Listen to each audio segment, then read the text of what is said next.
Hi friends, இன்றைக்கி உங்களுக்கு நான் காமிச்சு கொடுக்க போகிற ரெசிபி கொத்து பரோட்டா.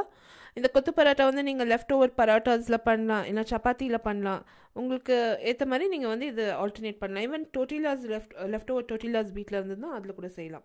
இதுக்கு தேவையான பொருட்கள் பார்த்தீங்கன்னா 4 பரோட்டா இல்லைனா சப்பாத்தி எடுத்துக்கலாம். 2 வெங்காயம் பொடியை நறுக்கி இருக்கிறது எடுத்திருக்கேன். 1 கப் அளவுக்கு கேப்சிகம் எடுத்திருக்கேன். நான் 3 கலர்ஸ் கேப்சிகம் எடுத்திருக்கேன், yellow, red and green. It's up to you. நீங்கள் ஜஸ்ட் க்ரீன் கூட எடுத்துக்கலாம். 1 tablespoon of ginger garlic paste. Chillies வந்து ஒரு 5 பச்சை மிளகா பொடியை நறுக்கி எடுத்து வச்சுருக்கேன். 3 முட்டை.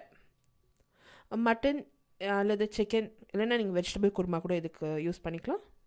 எந்த கிரேவி லெஃப்ட் ஓவர் இருக்கோ அது யூஸ் பண்ணுங்கள். 1 tablespoon லெமன் ஜூஸ், கொஞ்சமாக பொடியை நறுக்குன்னா கொத்தமல்லி அண்ட் புதினா இலை. இப்போ என்ன பண்ணியிருக்கேன்னா, இந்த சப்பாத்தி இல்லைன்னா இந்த பரோட்டாவை வந்து நான் 4 பரோட்டா ஒன்றா வச்சு நல்லா அதை ஸ்லைஸாக கட் பண்ணிவிட்டு பொடியாக நறுக்கிக்க போகிறேன். இது வந்து கத்தியில் உங்களுக்கு நான் கட் பண்ண முடியலன்னா கொஞ்சம் டஃப்பாக தான் இருக்கும் இந்த பரோட்டா இல்லைனா சப்பாத்தியை பொடியாக நறுக்கிறதுக்கு. நீங்கள் வந்து கையிலேயே வந்து பொடியாக நீங்கள் அதை கட் பண்ணிக்கலாம். ஸோ வந்து அது பொடியாக நீங்கள் வந்து அதை பிச்சு நீங்கள் சைடில் எடுத்து வச்சுக்கலாம். இப்போ அடுத்து வந்து ஒரு தவாவில் ஒரு 2 tablespoon அளவுக்கு எண்ணெய் விட்டு இந்த முட்டை வந்து ஃபஸ்ட்டு நான் இந்த பொடி மாஸ் மாதிரி பண்ணிக்க போகிறேன். ஸ்க்ராம்பிள்டு எக்ஸ் பண்ணிக்க போகிறேன். ஸோ முட்டை வந்து கொஞ்சமாக உப்பு போட்டு மிளகுத்தூள் போட்டு எல்லாத்தையும் கொஞ்சம் நல்லா ஸ்க்ராம்பிள்டு எக்ஸ் பண்ணிவிட்டு ஒரு சைடில் எடுத்து வச்சுக்க போகிறேங்க. நீங்கள் வந்து முட்டை வந்து பாயில்டு கூட சேர்க்கலாம், இல்லைன்னா இந்த மாதிரி ஸ்க்ராம்பிள்டு எக்ஸ் சேர்க்கலாம். நான் நிறைய இடத்துல பார்த்துருக்கேன் ஆம்லெட்டை வந்து செஞ்சால் அது கூட பொடி பண்ணி சேர்க்குறாங்க. ஸோ எனக்கு ஆம்லெட் இன்னும் கொஞ்சம் ஹெவியாக ஆகிடுற மாதிரி தோன்றுறது. ஸோ நான் வந்து ஸ்க்ராம்பிள்டு எக்ஸ் சேர்க்குறேங்க. இப்போ நல்லா அந்த ஃப்ளஃபியாக அந்த ஸ்க்ராம்பிள்டு எக் ஆனதும் எடுத்து ஒரு பக்கம் வச்சுக்கோங்க ஒரு பிளேட்டில். இப்போ வந்து ஒரு கடாயில் நல்லா ஒரு 2 tablespoon அளவுக்கு எண்ணெய் விட்டு அதில் வந்து வெங்காயம் சேர்த்துருக்கேங்க. வெங்காயம் சேர்த்து இஞ்சி பூண்டு விழுது சேர்த்து ஃபஸ்ட்டு இந்த இஞ்சி பூண்டு அண்ட் வெங்காயம் வந்து நல்லா கொஞ்சம் ஃப்ரை பண்ணாங்க. அந்த வெங்காயத்துலேருந்து அந்த ஒரு மாதிரி பிங்க் கலர் வரணும் அண்ட் அந்த இஞ்சி பூண்டு வாசனைலாம் போகணும். கூடவே வந்து கொஞ்சம் பச்சை மிளகாய் சேர்த்துருக்கேன். எல்லாத்தையும் கொஞ்சம் நல்லா ஃப்ரை பண்ணிவிடுங்க. அந்த வெங்காயம் இஞ்சி பூண்டு எல்லாமே நல்லா ஃப்ரை ஆகிறதுக்கு நல்லா விட்டுடுங்க. அதுக்கு பிறகு வந்து நீங்கள் கேப்சிகம் சேர்த்துக்கோங்க அண்ட் கொஞ்சமாக இந்த மல்லி இலை சேர்த்து எல்லாத்தையும் நல்லா ஃப்ரை பண்ணிவிடுங்க.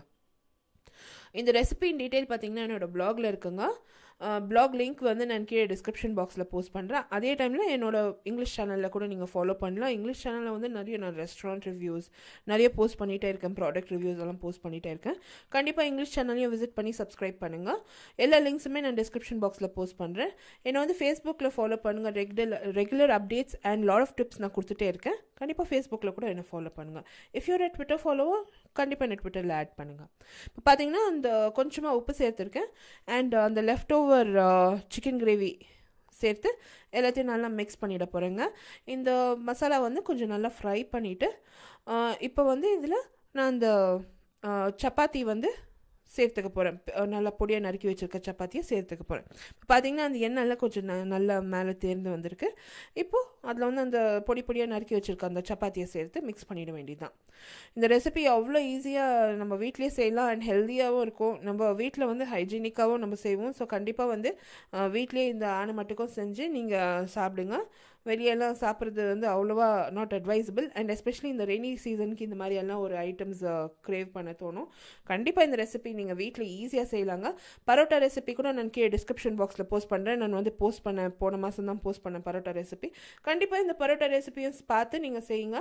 அண்ட் சிக்கன் கிரேவி ரெசிபியும் நான் கீழே description box below this video post பண்ணுறேன். கண்டிப்பாக இந்த பரோட்டா அண்ட் சிக்கன் கிரேவியெல்லாம் வீட்டிலே நம்ம தயார் பண்ணலாம்.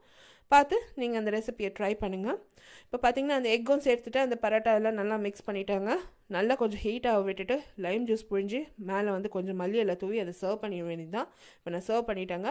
அடுத்த புதிய ரெசிபியோடு உங்களை திருப்பியும் சந்திக்கிறேன். அதுவரை நன்றி, வணக்கம். தேங்க்ஸ் ஃபார் வாட்சிங் வியூவர்ஸ். பை.